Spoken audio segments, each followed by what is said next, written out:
हमारे देश को 15 अगस्त 1947 में आज़ादी मिली थी। जवाहरलाल नेहरू हमारे पहले प्रधानमंत्री बने। जिस दिन हमारा देश आज़ाद हुआ, हमारे सामने टू नेशन थ्योरी सामने आके खड़ी हो गई, जिसमें पाकिस्तान और हिंदुस्तान दो देशों की मांग हुई। देश के आज़ाद होते ही हमें बहुत सारे चुनौतियों का सामना करना था, जिनमें जो देश अभी अभी आज़ाद हुआ है उसको कैसे शेप किया जाए, कैसे देश में लोकतंत्र यानी कि डेमोक्रेसी की स्थापना की जाए और कैसे हम लोगों की ज़रूरतों तक पहुँचे और सबकी ज़रूरतों को पूरा करें।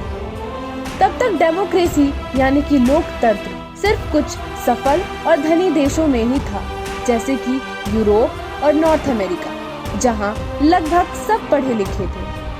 हमारा कॉन्स्टिट्यूशन यानी कि संविधान को बनाने में लगभग 2 साल 11 महीने और 17 दिन लगे थे। हमने कॉन्स्टिट्यूशन को 26 नवंबर 1949 में अडॉप्ट किया था और साइन 24 जनवरी 1950 में किया गया था। हालांकि इफेक्ट में ये 26 जनवरी 1915 में आया।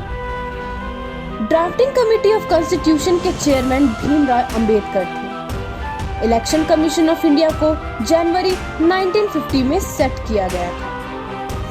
सुकुमार सेन हमारे पहले चीफ इलेक्शन कमिश्नर थे। भारत जैसे देश में यह बिल्कुल असंभव था। यहाँ इलेक्शन को फ्री एंड फेयर तरीके से करवाना मुश्किल था।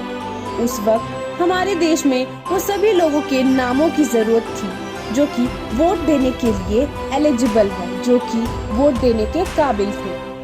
जब पहली बार सबके नामों की लिस्ट आई तो यह पता चला कि तकरीबन 40 लाख वुमेन के नाम रिकॉर्ड ही नहीं किए गए थे। उनके नामों को वाइफ ऑफ और डॉटर ऑफ करके लिस्ट में रिकॉर्ड किया गया। बाद में इलेक्शन कमीशन ने ये रिकॉर्ड लेने से मना कर दिया और वापस से तैयार करने बोला गया। उस वक्त 17 करोड़ एलिजिबल वोटर्स थे, जिनको 3200 MLAs और 489 लोकसभा के मेंबर्स को चुनने थे, जिनमें से सिर्फ 15% ही पढ़े लिखे थे। इलेक्शन कमीशन ने 3 लाख ऑफिसर्स और पोलिंग स्टाफ को ट्रेनिंग दी ताकि वो इतनी बड़ी देश में इलेक्शन करवा सके। हमारा देश का पहला इलेक्शन पहला सबसे बड़ा टेस्ट था लोकतंत्र का। बाहर के लोगों ने बहुत आलोचना की।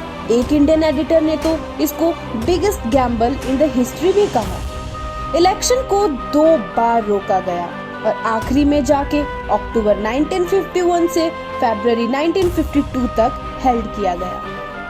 पूरे 6 महीने लगे कैंपेनिंग, पोलिंग एंड काउंटिंग करने में।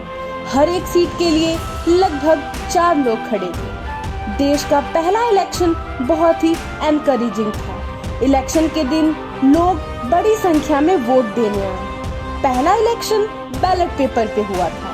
1990 के अंत तक हम EVM का यानी कि इलेक्ट्रॉनिक वोटिंग मशीन का इस्तेमाल करने लगे। जब हमारा इलेक्शन का रिजल्ट आया तब हमारे देश ने उन सभी लोगों की बोलती बंद कर दी जो पहले हमारा मजाक उड़ाया करते थे। देश के बाहर के लोग भी हमसे बहुत इम्प्रेस हो चुके थे और भारत ने सबको बता दिया कि भारत जैसे देश में भी हम लोकतंत्र की स्थापना कर सकते हैं। और इस तरीके से हमारा फर्स्ट इलेक्शन ऑफ 1952 एक landmark in the history of democracy बन गया। इंडियन नेशनल कांग्रेस ने सरकार बनाई और जवाहरलाल नेहरू हमारे प्रधानमंत्री बने। इंडियन नेशनल कांग्रेस ने 364 सीट्स जीते थे फर्स्ट लोकसभा इलेक्शन में और इस तरीके से हमारा देश में लोकतंत्र की स्थापना हुई।